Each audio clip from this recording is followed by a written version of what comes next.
بسم اللہ الرحمن الرحیم رب اشرح لی صدری ویسر لی امری واحلل عقدۃ من لسانی یفقہوا قولی۔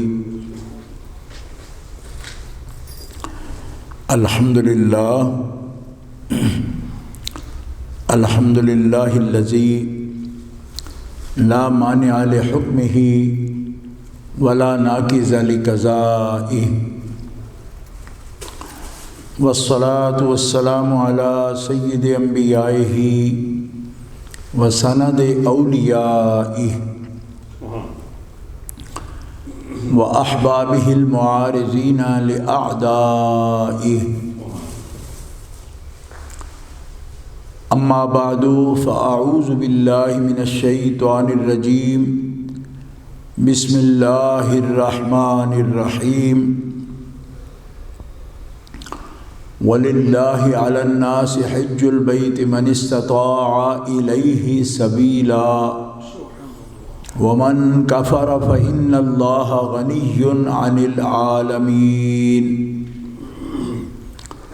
صدق اللہ العلی العظیم۔ ان اللہ وملائکتہ یصلون علی النبی یا ایہا الذین آمنوا صلوا علیہ وسلموا تسلیما۔ اللہم صل علی سیدنا و مولانا محمد وعلی آلہ وصحبہ وبارک وسلم، صلاۃ و سلاما علیک یا رسول اللہ، صلاۃ و سلاما علیک یا حبیب اللہ۔ مولاي صل وسلم دائما ابدا على حبيبك خير الخلق كلهم محمد سيد الكونين والثقلين والفريقين من عرب ومن عجم، ثم الرضا عن ابي بكر وعن عمر وعن علي وعن عثمان ذي الكرم والآل والصحب ثم التابعین لهم اہل التقى والنقى والحلم والکرم۔ اللہ تبارک و تعالی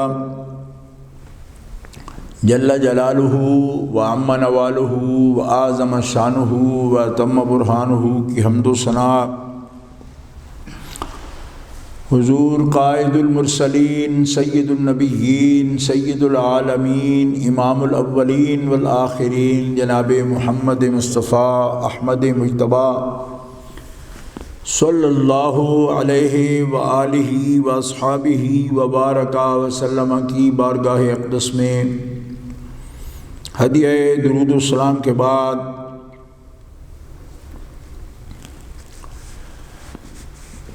برادران اسلام، دین اسلام کی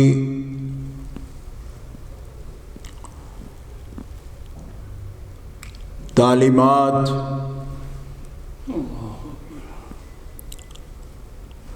ایمانیات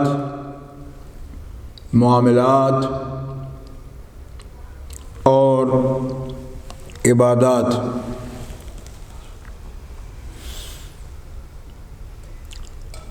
عبادات میں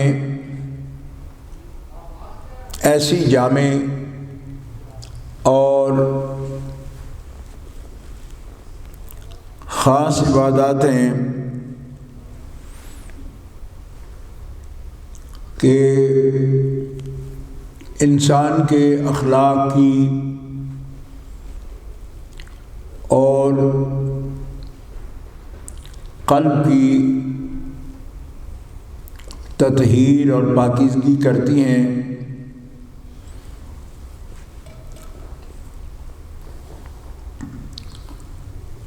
نماز ہر دن میں رات میں 5 اوقات میں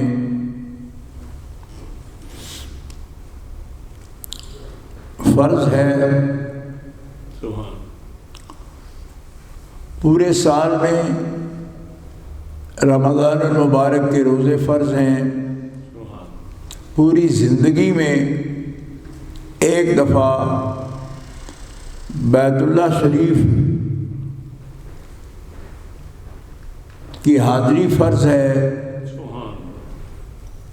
خاص دن میں خاص افعال کے ساتھ، اسے حج کہتے ہیں، اور سال میں شرائط کے ساتھ صاحب مال پر زکوٰۃ کی ادائیگی سال میں ایک مرتبہ فرض ہے، اسے زکوٰۃ کہتے ہیں۔ زکوٰۃ مالی عبادت ہے،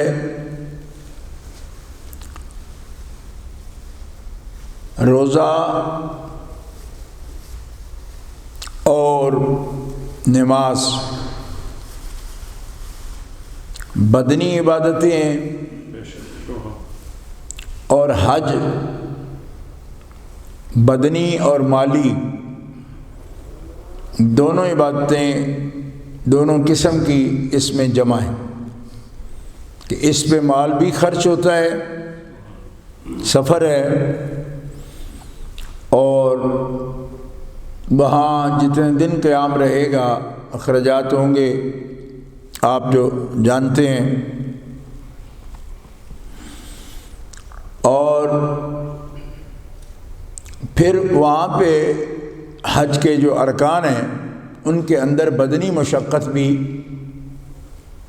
ضرور ہے، اگرچہ بہت سی سہولیات موجود ہیں لیکن مشقت پھر بھی موجود ہے، موسم کی حدت بھی، اور پھر سفر بھی، اور ہجوم لوگوں کا ایک بہت بڑا اس کے اندر جو مشقت ہے وہ موجود ہے۔ اسی لیے اللہ رب العزت جل وعلا نے اس کا اجر اور ثواب بہت زیادہ رکھا ہے۔ ہر عبادت اپنے اندر اخلاقیات کی تعمیر، سیرت کی تعمیر کے کئی اس میں پہلو موجود ہیں۔ کسی بھی عبادت پر اگر اس طرح آپ نظر فرماتے ہیں، غور کرتے ہیں، تو آپ کو سمجھ آ سکتی ہے۔ ہم نماز پڑھتے ہیں، ہمارے درمیان ہی ہم جیسے گنہگار لوگ کوئی بھی کسی بھی وجہ سے تکبر کا، عجب کا، بڑائی کا شکار ہو جائے تو اگر اللہ تعالیٰ اسے بروقت باجماعت نماز کی ادائیگی کی توفیق عطا فرمائے تو نماز جہاں اس کے ذمہ سے فرض اتر جائے گا، ساقط ہوگا، نماز اس نے ادا کی، فرض ادا ہو گیا۔ لیکن اگر طہارت کرتا ہے، وضو کرتا ہے، پھر آ کے صف میں بیٹھتا ہے، تو جو اخلاقی بیماری تکبر کی، عجب کی، لوگوں سے الگ تھلگ رہنے کی، یہ تکبر نہیں، یہ ایک اور چیز ہے، طبیعتوں میں یہ بات آتی ہے۔ ہم اس کو تخلیہ پسند بھی کہتے ہیں، الگ الگ چلنا، لوگوں سے الگ الگ رہنا، احساس کئی ہوتے ہیں اس کے۔ نبی کریم علیہ الصلوۃ والسلام نے بھیڑوں کی مثال دی ہے حدیث پاک میں کہ ایک بھیڑ ہے، وہ اپنے گلے سے اس کو الگ چلنے کی عادت ہے۔ قربان جاؤں، اللہ کے حبیب صلی اللہ تعالی علیہ وسلم جیسی حقیقتوں کی شناسائی اور علم اور کس ہستی کو ہوگا ہیں ایسی بیڑے، ہم کہتے ہیں نا آئسولیشن، تو وہ ایک خام خواہ کا لوگوں سے بو آنا بیماری ہے، نفسیاتی بیماری ہے۔ جب کوئی، آج تو خیر خاص کرونا کے حالات ہیں، SOPs، لیکن جب آپ کندھے سے کندھا ملا کے کھڑے ہوتے ہیں ایک صف میں، اللہ اکبر، تو عجب کا، تکبر کا علاج خود بخود ہو جاتا ہے۔ ایک ہی صف میں کھڑے ہو گئے محمود و ایاز، نہ کوئی بندہ رہا نہ کوئی بندہ نواز۔ یہی بات کہ آپ کا ایک ملازم ہے جو آپ سے تنخواہ لیتا ہے، لیکن مسجد میں آیا، آپ کے ساتھ کندھے کے ساتھ کندھا ملا کر کھڑا ہو گیا، تو دونوں نے، اس کے ملازم نے اور مالک نے، آنر نے، دونوں نے اس بات کا اعتراف کر لیا کہ مالکہ، یہاں میں اس کام کا مالک ہوں، یہ مجھ سے تنخواہ لیتا ہے، لیکن یہاں جب تیرے سامنے آئے ہیں تو تو سب کا حاکم ہے، احکم الحاکمین ہے، ہم سب تیرے بندے، تیرے لیے ایک صف میں کھڑے ہیں، کندھا ملا کے کھڑے ہیں۔ تو اخلاقی طور پر اس بندے کے اوپر جو اثرات اس عبادت کے مرتب ہوتے ہیں، وہ وہی بندہ محسوس کر سکتا ہے جو 5 وقت میں اس کیفیت سے گزرے، تو محسوس کرے گا کہ اس کے اندر عبدیت کتنی پیدا ہوتی ہے۔ لیکن اس کے لیے بھی آنکھ ہونی چاہیے کہ وہ کس طرح ان چیزوں کو دیکھتا ہے، عبادات کو بھی کس نظر سے دیکھ رہا ہے۔ حج ایک مقدس عبادت ہے، اللہ کا فرمان ہے، زندگی میں ایک مرتبہ صاحب توفیق کو، جس کے استطاعت ہے، راستے کا خرچ ہے اس کے پاس، اور میں قربان جاؤں کہ سفر خرچ دیتا ہے جس کو عبادت اسی پر فرض فرماتا ہے، کیونکہ اللہ فرماتا ہے لا یکلف اللہ نفسا الا وسعها، ہم نے کسی کو بھی، جان کو بھی ایسی تکلیف میں نہیں ڈالا جس کی طاقت نہیں اس کے اندر، تو طاقت دیتا ہے پہلے، ضروریات سے زائد کرایہ تیرے پاس ہے، بچے تیرے جو ان کا نان نفقہ گھر میں جتنے دن حج کے لیے جائے گا موجود ہے، اور ضروریات سے زائد اگر تیرے پاس سفر خرچ ہے، پھر آ میرے گھر میں، ہر چیز۔ زکوٰۃ ہے، لوگوں کی طبیعتوں میں آتا ہے بھی، یہ بھی ہمارے اوپر ایک عبادت ہے، تب عبادت ہے تو وہ بھی وسعت کے بغیر نہیں، ضروریات سے زائد پورا مال جو جس پہ سال گزر گیا، سب پر تھوڑی فرض کی ہے زکوٰۃ، سال پورا گزر جائے جس مال پر، ہولان ہول، پورا سال گزر گیا، نہ استعمال میں لا رہا ہے ہی زیادہ ضرورت سے، اور اس میں بھی 40 بندے کو دے دیا، 39 اپنے پاس رکھ، ایک میرے نام پر فقیر کو دے دے، کچھ ہوا لگ جائے تیرے اس مال کو بھی، ورنہ یہ تمہیں بھی لیٹ ڈوبے گا، خود بھی ڈوبے گا مال، ورنہ یہ بخل کی تاریخ میں آئے گا، بخل کی، کنجوسی۔ اور آپ جانتے ہو بخل کتنی برائی ہے، بہت نہیں، حدیث پاک میں آتا ہے کہ خشکی اور تری میں، بحر و بر، سمندروں میں اور صحراؤں میں ایک بندہ چپے چپے پر سجدہ کرے، لیکن اگر مال کے ارتکاز کی، جمع کی اس کو عادت ہے، اور ایسی عادت کہ وہ کسی مسکین کو، فقیر کو، ذو حق کو بھی دینے کو تیار نہیں ہے، فرمایا خشکی اور تری میں ایک ایک چپے پر بھی سجدہ کرے میری جنت اس پر حرام ہے. کیوں؟ اللہ فرماتا ہے میں نے لکھ دیا ہے اپنی جنت کے دروازے پر کہ رب سخی ہے، اور یہ گھر بھی اس نے سخیوں کے لیے بنایا ہے، بخیلوں کے لیے، چاہے وہ ہر خشک و تر کے ایک ایک چپے پر سجدہ کریں. جنت حرام ہے کہ جس کے دل میں مال کے خرچ کرنے کی استطاعت ہونے کے باوجود خواہش نہیں اور نہ کبھی اس نے عملاً کیا ہے، فرمایا اس پر جنت حرام ہے. حضرت شیخ سعدی رحمۃ اللہ علیہ نے اس حدیث پاک کا حوالہ، اگرچہ یہ مستند حدیث کی کتابوں میں نے اپنی آنکھوں سے یہ حدیث پاک بار بار دیکھی ہے، لیکن چونکہ بچپن میں پڑھا، قاعدہ پڑھتے تھے نا، قاعدہ جیسے آپ ABC پڑھتے ہو نا، اس طرح ہم جب درسیات کرتے ہیں تو پہلا قاعدہ جو پڑھتے ہیں تو اس میں یہ چیز لکھا ہوا حضرت شیخ سعدی کا کہ بخیل اربود زاہد بحر و بر بہشتی نباشت بحکم خبر.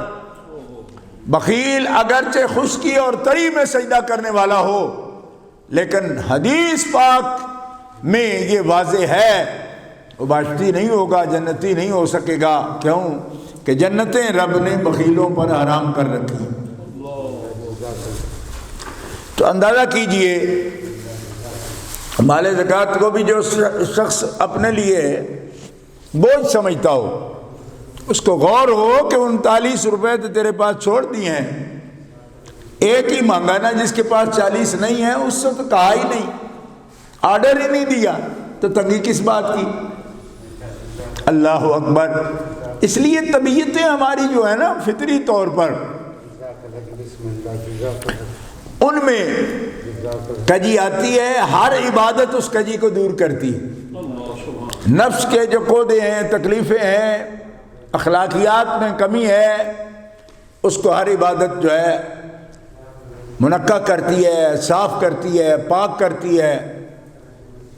اور جیسے ایمانیات ستھرے، ایسے ہی معاملات بھی انسان کے ستھرے ہونے چاہیے، اور جیسے معاملات ستھرے ہوں ایسے عبادات میں بھی وہ سچا ہو. تو کبھی کبھی عشق میں، محبت میں طبیعت آتی ہے نا کہ ہمارے پنجاب میں لوگ پڑھتے تھے وہ، یعنی تیرے عشق میں، محبت میں مجنون ہو جاؤں. تو اللہ تبارک تعالیٰ نے جو طبیعتوں میں، فطرت میں یہ آتا ہے نا مجنون ہونا، اس کا بھی لحاظ کر لیا. کیا؟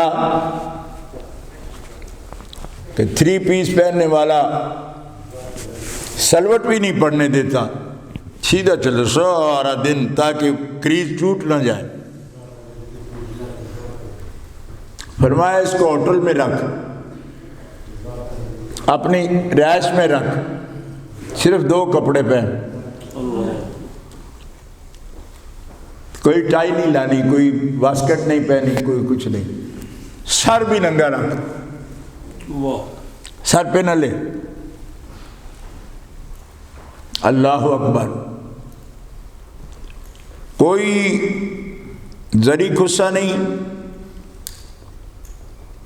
اور اٹالین نہیں، فلانی نہیں جوتی، بس جس کے اوپر چھاتی نہ ہو، چھپر نہ ہو، ایسا جوتا پہن لے. اور پھر مرکز عبادت تو بیت اللہ شریف ہے، یہاں بھی کھڑے ہم اس کے منہ والقبلہ شریف دے.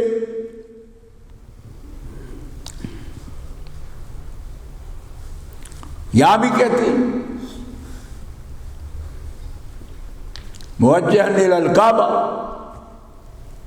فول وجہک شطر المسجد الحرام.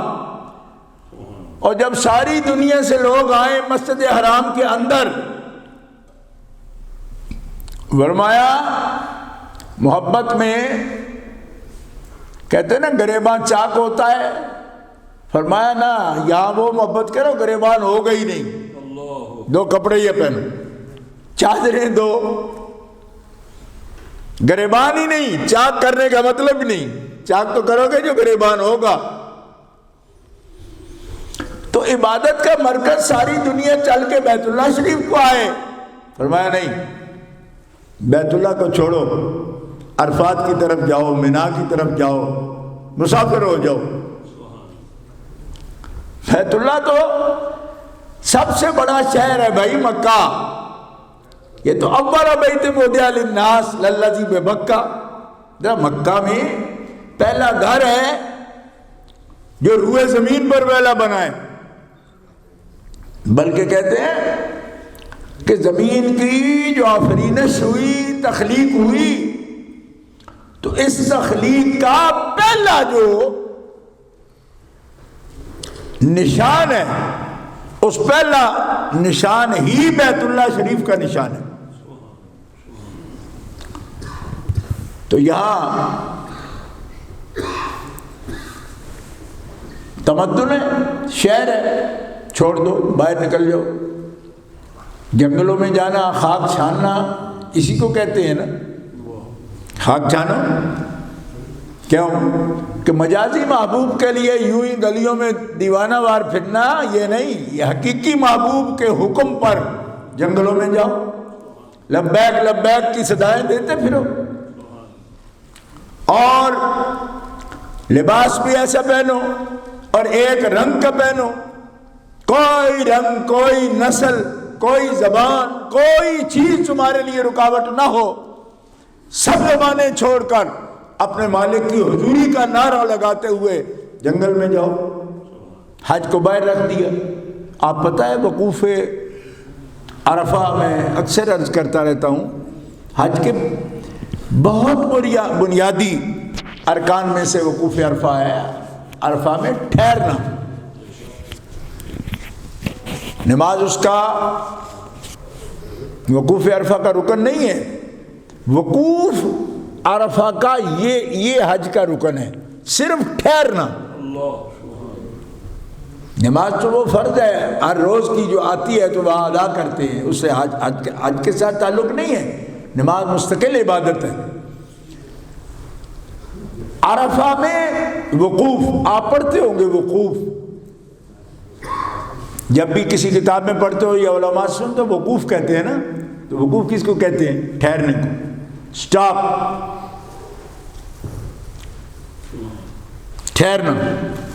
تو ٹھہرنا بھی کوئی عبادت ہوتی ہے؟ ہاں، ٹھہرنا عبادت ہے۔ کیوں؟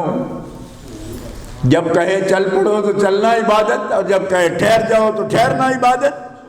اس کے اندر یہ ڈھونڈنا کہ اس کا فلاں رکن ایسا ہے، فلاں ایسا ہے، وہ نہیں ہے۔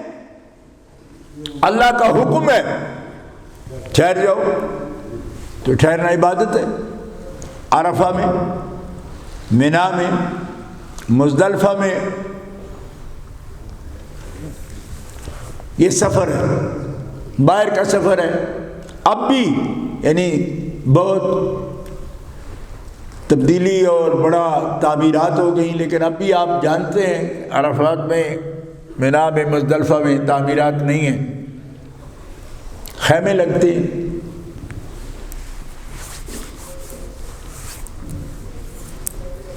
دوپہر کو بڑی گرمی لگتی ہے، وہ